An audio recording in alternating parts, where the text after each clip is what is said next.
महानता सीखने के लिए सबसे पहले दूसरों का आदर करना बहुत जरूरी है। हृदय परिवर्तन से ही दुनिया में बदलाव लाया जा सकता है।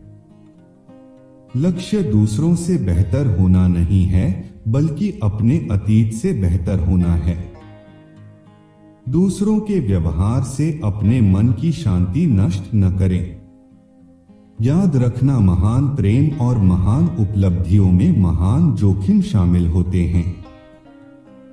मेरा धर्म बहुत सरल है, क्योंकि मेरा धर्म दयालुता है।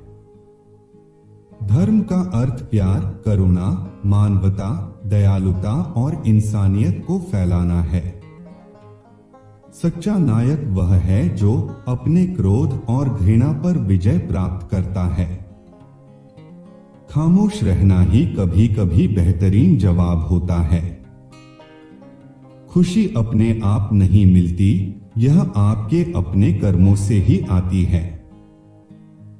दूसरों के व्यवहार को अपने मन की शांति को नष्ट करने का अधिकार न दें।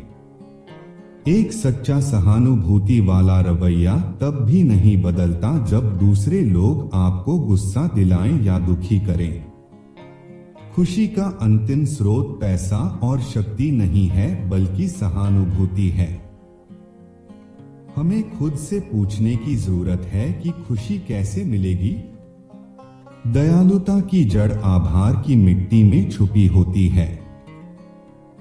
एक छोटे से झगड़े से एक महान रिश्ते को घायल मत होने देना।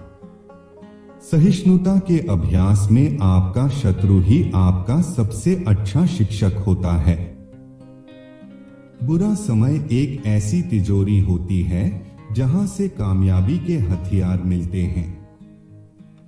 एक अच्छा दोस्त वही होता है जो आपकी झूठी तारीफ करने की बजाय आपकी गलतियों और आपकी कमियों को बताए।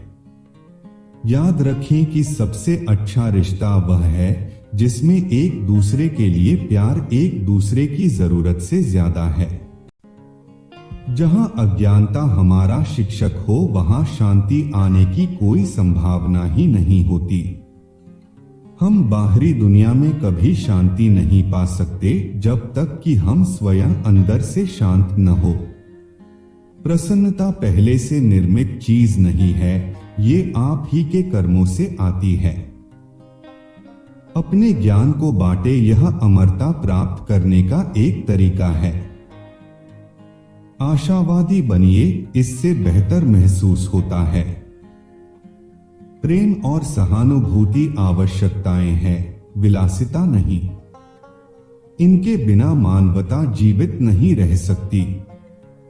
हमारी सहानुभूति को विकसित करना और उसे समझना ही हमारी जिंदगी में खुशियां ला सकता है। मैं सभी को एक दोस्त के रूप में स्वीकार करता हूं। सच में हम पहले से ही एक दूसरे को गहराई से जानते हैं। मानव के रूप में हम सभी खुशी चाहते हैं, दुख नहीं। मित्रता विश्वास पर निर्भर करती है, धन, शक्ति, शिक्षा या ज्ञान पर नहीं। भरोसा होगा तो ही दोस्ती होगी। हम जो करते हैं उसकी गुणवत्ता हमारी प्रेरणा पर निर्भर करती है। यही वजह है कि हमें यह सीखना होगा कि दयालु मन कैसे बनाएं। दुनिया में किसी भी समस्या को हल करने का सबसे अच्छा तरीका सभी पक्षों के लिए बैठकर बात करना है। क्रोध और घृणा कमजोरी के संकेत हैं, जबकि करुणा शक्ति का एक निश्चित संकेत है। मैं अपने दुश्मनों को हराने के लिए उन्हें अपना दोस्त बना लेता हूं। क्रोध आपके दिमाग की आंतरिक शांति को नष्ट करने का सबसे सरल उपाय है। हम धर्म और चिंतन के बिना भी रह सकते हैं, लेकिन मानवता के बिना हम नहीं रह सकते। क्रोध हमारे मन की शांति को नष्ट कर देता है। प्यार दुलार करने से हम दोस्त बनते हैं और अकेले रहने के खतरे को खत्म करते हैं। सभी दुख अज्ञानता के कारण होते हैं। लोग अपनी खुशी या संतुष्टि की स्वार्थी खोज में दूसरों को पीड़ा पहुंचाते हैं। मुझे लगता है कि तकनीक ने वास्तव में मानवीय क्षमता को बढ़ाया है, लेकिन प्रौद्योगिकी करुणा पैदा नहीं कर सकती। यदि आप दूसरों को खुशी देना चाहते हो तो सहन करना सीखें। यदि आप खुश रहना चाहते हो तो सहानुभूति का अभ्यास करें। अपनी क्षमताओं को जानकर और उनमें यकीन करके ही हम एक बेहतर विश्व में का निर्माण कर सकते हैं। एक अनुशासित मन खुशी की ओर ले जाता है और एक अनुशासनहीन मन दुख की ओर ले जाता है। दर्द आपको बदल सकता है, लेकिन इसका मतलब यह नहीं है कि यह एक बुरा बदलाव है। उस पीड़ा को लो और ज्ञान में बदलो। सभी मुख्य धर्मों का उद्देश्य सिर्फ बड़े से बड़े बाहरी मंदिर बनाना नहीं है, बल्कि दिल में दयालुता और सहानुभूति का आंतरिक मंदिर बनाने से है। कभी कभी कठिन परिस्थितियों को टालने की नहीं, बल्कि उनका सामना करने की जरूरत होती है। तभी आपको परम आनंद की प्राप्ति होगी।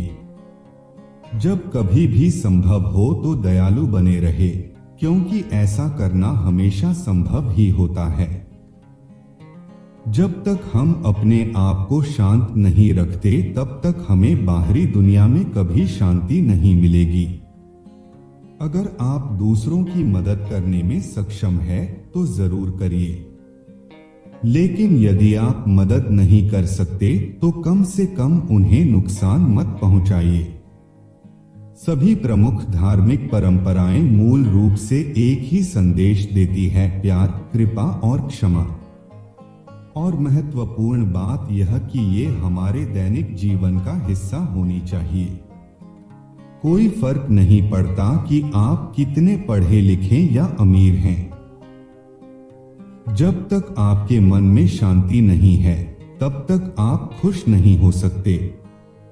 कभी कभी कुछ इंसान थोड़ा कुछ कहकर बहुत बड़ा प्रभाव डालते हैं और कभी कभी लोग शांत रहकर भी बड़ा प्रभाव डाल जाते हैं।